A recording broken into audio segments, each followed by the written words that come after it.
आज हम इस वीडियो में पता करेंगे कि ये जो पावरफ्लेम एमआर जो टैबलेट है यानी कि पावरफ्लेम एमआर जो दवाई है इसको मेनली डॉक्टर के द्वारा किस लिए प्रिस्क्राइब किया जाता है, यानी कि इसका uses, side effect and precaution के बारे में। नमस्ते, जय हिंद। आज हम पता करेंगे ये जो पावरफ्लेम जो दवाई है इसको मेनली डॉक्टर के द्वारा किस लिए प्रिस्क्राइब किया जाता है। तो इसको बताने से पहले हम पता कर लेते हैं कि ये जो दवाई है इसका तैयार किया गया है एल्केम लैबोरेटरीज लिमिटेड के द्वारा, और इसमें कंपोजिशन के तौर पे रहता है क्लोरजोक्साजोन जिसका क्वांटिटी होता है 250 मिलीग्राम यानी कि 250 मिलीग्राम, और इसमें कंपोजिशन के तौर पे रहता है डिक्लोफिनाक जिसका क्वांटिटी होता है 50 मिलीग्राम, और इसमें कंपोजिशन के तौर पे रहता है पैरासीटामोल जिसका क्वांटिटी होता है 325 मिलीग्राम। और ये जो दवाई है इसका कीमत होता है 105 रुपए, और ये दवाई एक स्ट्रिप में 10 टैबलेट ही रहता है। अभी अगर बात की जाए ये जो दवाई यानी कि ये जो पावरफ्लेम एमआर जो टैबलेट है इसको मेरे डॉक्टर के द्वारा किस लिए प्रिस्क्राइब किया जाता है। अगर किसी को मसल स्पाज्म, यानी कि ये क्या होता है, मसल स्पाज्म का मतलब ये होता है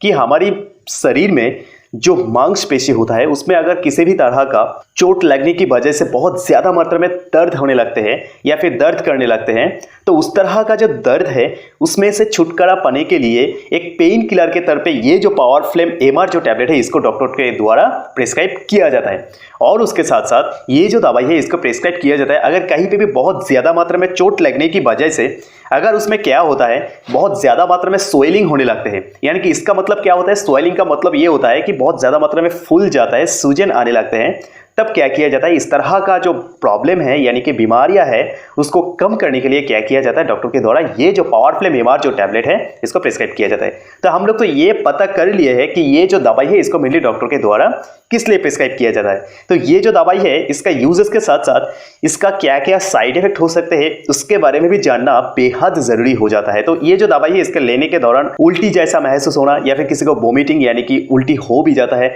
और ऐसा भी देखा जाता है किसी का डायरिया जैसा साइड इफेक्ट के तौर पे देखने को मिल सकते हैं। और उसके साथ साथ किसी को होता है कि हेडेक यानी कि सिर में दर्द होने लगता है, और किसी को ऐसा भी देखा जाता है कि स्टोमक पेन यानी कि पेट में दर्द होने लगते हैं। और उसके साथ साथ क्या होता है कि ये जो दवाई है इसको अगर कंटिन्यूअसली आप लेंगे तो ऐसा भी देखा जाता है कि लॉस ऑफ एपेटाइट, यानी कि आप जो कोई भी चीज खा रहे होंगे और खाना चाहते हैं तो उसमें क्या होता है खाने का जो रुचि होता है वो घट जाता है, लॉस ऑफ एपेटाइट हो जाता है। और उसके साथ साथ बहुत ज्यादा मात्रा में क्या होंगे, पानी पीने के लिए मन करेगा। तो ये जो साइड इफेक्ट वगैरह मैंने बताया है ये बहुत ही कम मात्रा में होता है, देखा ही नहीं जाता है, फिर भी मैं आप लोगों को बता रहा हूं कि अगर कोई एक को भी ये जो साइड इफेक्ट वगैरह मैंने बताया है इसमें से कोई एक भी अगर होता है तो आप कॉन्शियस रहेंगे कि हाँ ये जो दवाई है इसको लेने से इस तरह का साइड इफेक्ट देखने को मिल सकते हैं, इसमें घबराने की कोई बात नहीं होता है। ओके,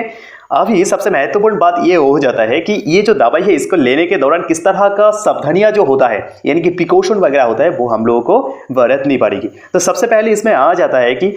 कोई भी दवाई आप ले रहे हो या फिर नहीं भी ले रहे हो क्या फर्क पड़ता है यार, ये जो अल्कोहल होता है ये तो हमारी सेहत के लिए किसी भी हालत में अच्छा चीज नहीं होता है ना। तो ये कोशिश कीजिएगा कि ये जो अल्कोहल होता है इसमें से खुद को दूर रखने के लिए, और उसके साथ साथ जो स्मोकिंग वगैरह होता है, टोबाकोस यानी कि स्मोकिंग वगैरह होता है उसमें से भी खुद को दूर रखिएगा, ये भी अच्छा माना जाता है। और ये जो दवाई है इसके लेने के 10 या 15 मिनट के अंदर आप किसी भी तरह का ड्राइविंग करने से खुद को रोकिएगा क्योंकि इसको ही आज सेफ माना जाता है। और उसके साथ साथ अगर कोई औरत प्रेग्नेंट है और कोई औरत उनके बच्चों को दूध पिलाना चाहता है तो उन लोगों को तो खास करके मैं यही बताना चाहूंगा कि ये जो दवाई है इसको लेने से पहले जरूर डॉक्टर के साथ परामर्श कर लीजिएगा। और उसके साथ साथ अगर किसी को पहले से लीवर और किडनी जैसा क्रॉनिक डिजीज है तो उन लोगों को भी मैं खास करके यही बताऊंगा कि ये जो दवाई है इसको लेने से पहले डॉक्टर के साथ प्रॉपर डिस्कशन कर लीजिएगा। अगर आपका शारीरिक जो हालत है वो समझते हुए डॉक्टर आपको ये जो दवाई है इसको प्रिस्क्राइब करता है तभी लीजिएगा, नहीं तो बिल्कुल खुद के मन मुताबिक किस तरह का जो दवाई होता है मत लीजिएगा। तो यही था ये जो दवाई, इसका uses, side effect and precaution. अगर ऐसा एजुकेशनल वीडियो से आप लोगों को थोड़ा सा भी वैल्यू मिलती है, आप लोगों के प्यार की तरफ चैनल को लाइक एंड सब्सक्राइब करना मत भूलिएगा क्योंकि ये तो आपके लिए फ्री होता है लेकिन इसमें से हमें बहुत फर्क और मोटिवेशन मिलते हैं। तो मिलते हैं अगले वीडियो में, तब तक के लिए जय हिंद।